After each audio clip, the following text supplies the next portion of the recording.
Of course, we here at Breaking Points have been tracking the rise in prices of a lot of staples, things that you're picking up in the grocery store, rent, gas, of course. And today we wanted to zoom in on one of those goods in particular, and that is beef. And to get the real story on why beef prices are increasing so dramatically, we wanted to bring in Bill Bullard. He is not only a former rancher, but he is also CEO of the national nonprofit Ranchers Cattlemen Action Legal Fund. Great to see you, Bill. Good to see you, Bill. Glad to be here. Thank you. Yeah, Absolutely. Our pleasure. So let me throw this tear sheet up on the screen to sort of set the table here, metaphorically, no pun intended. Beef prices up 20% since last year, and CNBC goes into some of the reasons why. And Bill, I know the Biden administration, part of what they have pointed to is that meat processors, that industry has massively consolidated into four giant conglomerates. Just take us into some of the reasons why beef prices have gone up so much. Well, the reason is the marketplace is fundamentally broken. You have four packers controlling 85% of the fed cattle market. They have control over the marketplace. We filed an antitrust lawsuit against the big four packers, alleging that they have conspired to artificially depress prices to cattle producers, while at the same time inflating prices to consumers. So for the past 6 years, we've seen consumer beef prices rising, and we've seen cattle prices falling. In fact, they're moving in the opposite directions. And this is a great concern because the only ingredient in beef is cattle. And so there should be a harmonious relationship between the two price points. But that's not occurred. And since 2017, we've seen beef prices skyrocketing that consumers are paying at the grocery store. And at the same time, we have cattle producers who are being forced out of business because they cannot receive their cost of production from the broken marketplace. And we have two problems. We have a lack of competition in the entire live cattle marketing structure. And then we have globalization. We have given the meatpackers the ability to source beef from anywhere around the world, cheaper beef. It's not differentiated. Consumers can't tell the difference. So they're buying beef out of Brazil, Uruguay, Nicaragua, Honduras, Costa Rica, Australia, Mexico, Canada, passing it off to consumers as a direct substitute for the beef produced by the American rancher. And this is harming the American rancher, and it's hurting consumers because right now, consumers are being exploited on one end of the supply chain and cattle producers are being exploited on the other. And as the Biden administration recently announced, the meatpackers' margins have increased 300% since the pandemic.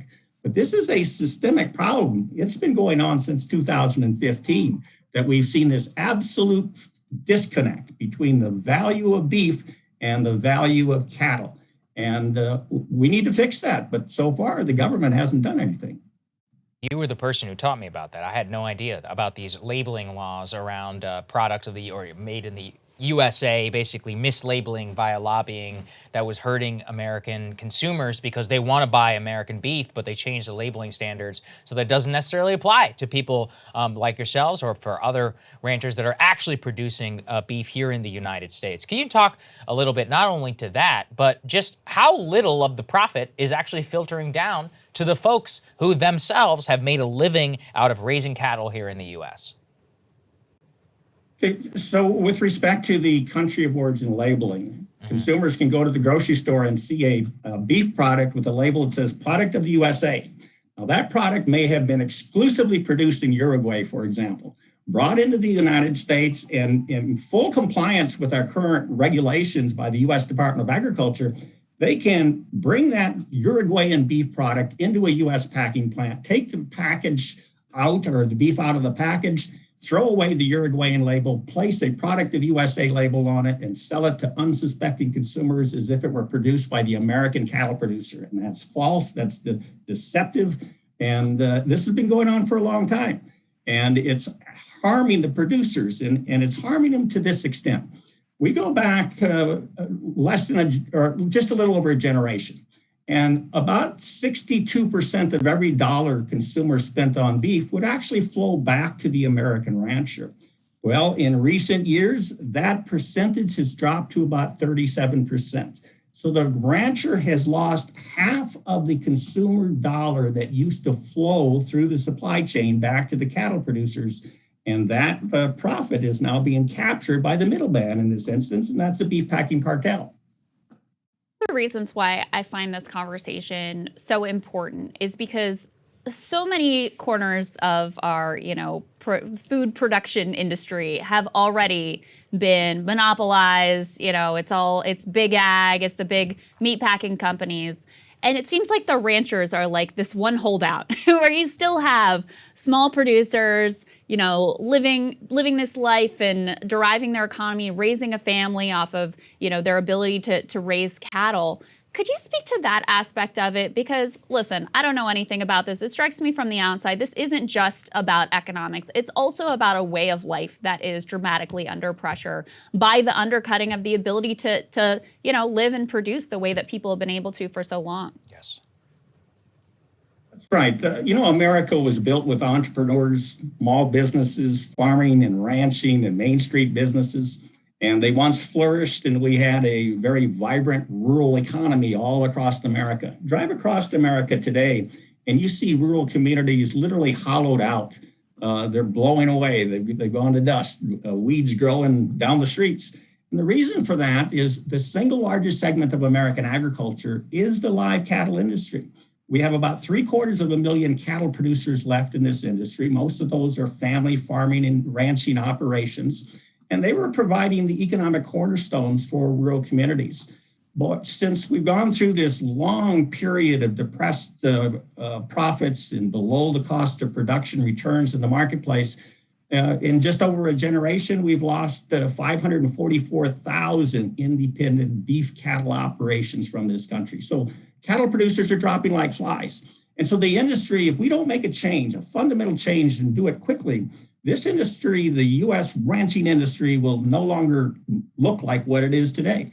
It's going to be radically changed. It's going to be corporatized. It's going to be an industrialized model where the meatpackers decide from birth to plate how to produce the cattle. And you will continue to see mass exoduses of cattle producers from rural communities, just as we have for the past 4 decades. And what's really sad about this is that Congress has just ignored this problem. The administrations of the past have all ignored this problem. And now it's gotten so critical because consumers are being exploited so terribly in the marketplace that finally attention is being drawn to it. And hopefully now we'll get some major movement. As was indicated, we have a bill introduced, Senate Bill 2716, that will restore mandatory country of origin labeling for beef. That means a consumer can go to the grocery store and see a product that says born, raised, and harvested in the United States. And when the consumer purchases that product, they will send a demand signal to the packer to source more beef. And the only place that packer can go is to the American ranching industry. They have to buy from American cattle producers. And that's what's going to revitalize rural America again. But we have to give consumers the ability to help the industry. And the only way they can do that is that they can actually distinguish between the high quality USA beef product produced by American ranchers or the beef products produced cheaper in Uruguay, Australia, Costa Rica, and any one of the 20 countries we import from. Have you been able to get bipartisan support on that Senate bill? Who have been some of the champions for you all? Very much so. Senator John Thune, Republican from South Dakota. Senator Mike Rounds, Republican from South Dakota. Senator John Tester, Democrat from Montana. Senator Cory Booker, Democrat from New Jersey. So we've got what we call cattle states and urban states involved in this. And then you got Senator John Hoeven, Republican from North Dakota. We've got Senator Ben Ray Lujan, a Democrat from New Mexico. And we've got Senator Heinrich from New Mexico joined on, and Senator Cynthia Lummis, a Republican from Wyoming. So it's a bipartisan bill. It's clearly recognized this is an essential piece of legislation that must be passed. And yet it sits in the U.S. Senate Ag Committee and they do nothing. And one of the reasons is because the beef packing cartel is so powerful. Not just out in the marketplace, but they're powerful in Washington, D.C., and they've been successful at holding Congress and the administration at bay for decades. And we've got to do something. We've got to be forceful, we've got to be decisive, and we have to be aggressive. And so we're pushing Congress for some key reforms in order to restore opportunities for the American rancher to once again be profitable and to help rebuild rural America. Great. Bill, we always love talking to you. Thank you so much for taking the time and helping to educate our audience. Thank you, Bill. Thank you very much. Absolutely. Our pleasure. All right, guys, thank you so much for watching. We're going to have more for you later. Hey, guys, thanks so much for watching. That's right. Just as a reminder, you can become a premium subscriber today. Watch the full show completely uncut, our reactions to each other's monologues. You get to listen to it. You get to ask us questions, all that good stuff. Link is right there in the description or at breakingpoints.com. Best of all, great way to say screw you to the mainstream media.